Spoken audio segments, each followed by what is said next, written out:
Hey everyone, it's Nick O'Malley here with Kevin Dillon once again, and all of a sudden the Patriots are done in day 2 of the NFL draft.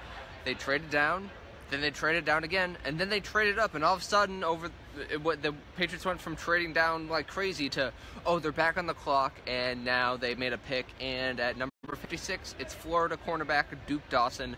Kevin, what the heck just happened? It was the most Patriots draft of all time, right?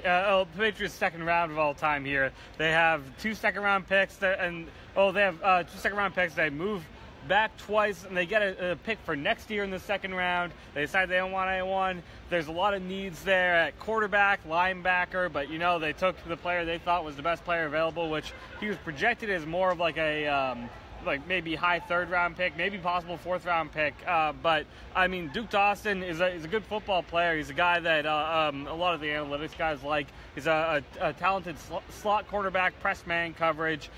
Did really well at Florida. He ended up coming back for his senior year last year. I think he had 3 defensive touchdowns in his career at Florida, which is second to only Brandon Spikes at Florida. But really talented player. He runs, I think, a 4.46. The Patriots found that they had Eric Rowe on the outside, Jason McCourty on the outside, finding a cornerback to play in the slot. They had some success with Jonathan Jones last year, but Dawson's a really talented player, and he's someone that could fit what the Patriots need there.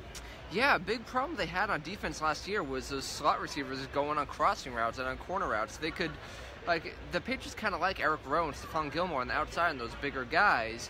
But what they need is a guy that can go with Malcolm Butler gone. Malcolm Butler is good against those quick guys.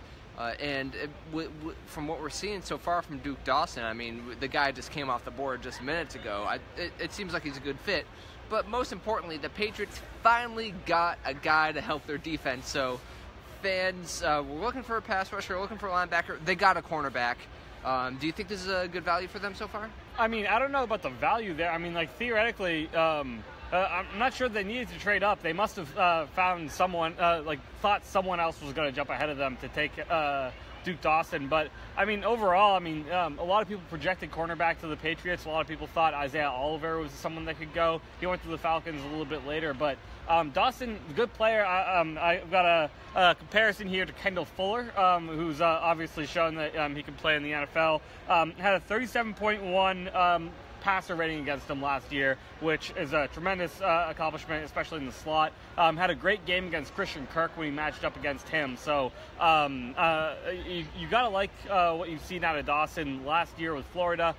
Should be able to step in and help them out right away. It is interesting to maybe what does this say about Cyrus Jones that a couple of years in, that we'll see if he ends up making the team at this point. Yeah, this is not a good sign for Cyrus Jones, who will be entering his 3rd year with the team.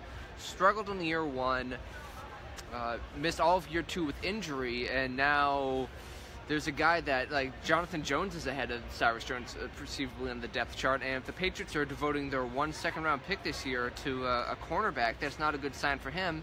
I mean, it's a good sign that the Patriots are building their secondary moving forward. Now, the front 7 is where a lot of people thought they were going to be putting more draft capital this year. Maybe they have more confidence in the front 7 to come back with Dante Hightower coming back, Derek Rivers coming back, Adam Butler and Dietrich Wise getting another year of experience. Maybe the Patriots have more confidence there than we think.